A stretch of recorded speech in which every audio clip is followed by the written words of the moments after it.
Chez TET, une nouvelle petite enceinte qui est en fait un dérivé ou une amélioration d'une enceinte qui existait déjà. Oui, oui, alors la Joy Extreme, c'est une version bien upgradée, on va dire, de la Joy de base, qui représentait justement une bonne base de travail. Et donc, on a travaillé sur plusieurs éléments pour upgrader cette enceinte.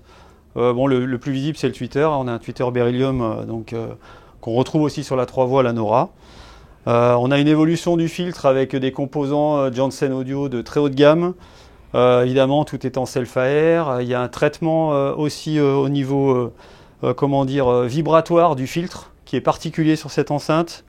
La connectique aussi, c'est évidemment câblé en l'air avec un système de connexion, quelques astuces qui permettent encore d'aller chercher du naturel. Donc ça, c'est pour la partie un peu plus visible. Après, on a aussi, en termes de matériaux, on a 3 matériaux différents qui se mélangent suivant les éléments de l'enceinte pour casser les modes de résonance naturels des différents matériaux. Donc ça amène aussi une neutralité du coffret. Voilà. Et après, on a le gros plus de cette enceinte, c'est un travail avec Absolue Création aussi sur le câblage interne qui nous permet d'aller plus loin. Alors, là, on n'est plus tellement dans on va dire les spécifications techniques ou les critères audiophiles. On est vraiment dans la recherche de l'émotion, c'est-à-dire d'aller retirer tout ce qui est signature électronique dans l'écoute pour aller se concentrer vraiment sur tous les micro-détails de la musique qui créent l'émotion, l'ambiance, etc. Donc voilà, en gros, après, il y a d'autres petites choses. Il y a des nouvelles bornes. Des nouvelles bornes. Et puis après, l'évent a été un petit peu retravaillé également, optimisé. Donc voilà, c'est une enceinte qui a été... c'est la même base, mais elle a été retravaillée sur absolument tous les critères. Alors si on parle de positionnement, on voit qu'elle est là sur un pied. C'est le positionnement conseillé? Oui, c'est le positionnement conseillé parce que, voilà, comme toutes les enceintes, évidemment, elle va bénéficier d'être plutôt écartée des murs, en tout cas de manière raisonnable pour s'exprimer. Et après, il faut un pied qui soit, on va dire, qui soit inerte et qui lui permette de s'exprimer sans qu'il y ait soit de vibration ou de mouvement du pied. Donc après, par contre, voilà, on peut adapter plusieurs pieds.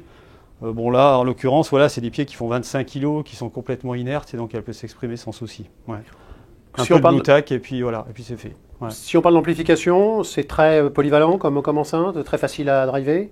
Alors si on parle d'amplification, elle va se marier avec toutes les technologies d'amplificateurs. Après, en termes de gourmandise entre guillemets, c'est pas forcément il lui faut évidemment du courant instantané, mais ça peut travailler avec j'ai fait des belles écoutes sur des tubes, sur des petits amplis 2x50 watts qui marchent très bien. Voilà, c'est plus en fait c'est une enceinte qui est très transparente, donc il va simplement le son délivré par le système et il va révéler en fait la personnalité de l'électronique et de l'amplificateur en particulier. Voilà. Des questions très pratiques. Plusieurs coloris, disponibilité, prix? Alors disponibilité, aujourd'hui c'est disponible, c'est une enceinte qui est donc on a des délais qui sont de l'ordre de 6 semaines, mais elle est disponible. Voilà, on a des finitions comme ça qui sont en laqué et des finitions semi-mat qu'on avait déjà sur les Nel et sur les Joy d'origine. Donc aujourd'hui on a quelques couleurs comme le beige métal, le Marrakech qui est un espèce de bronze métallisé, un gris métal. Et puis après, on peut sur demande faire d'autres couleurs aussi. Voilà. Les prix? Prix 7 900 € la paire.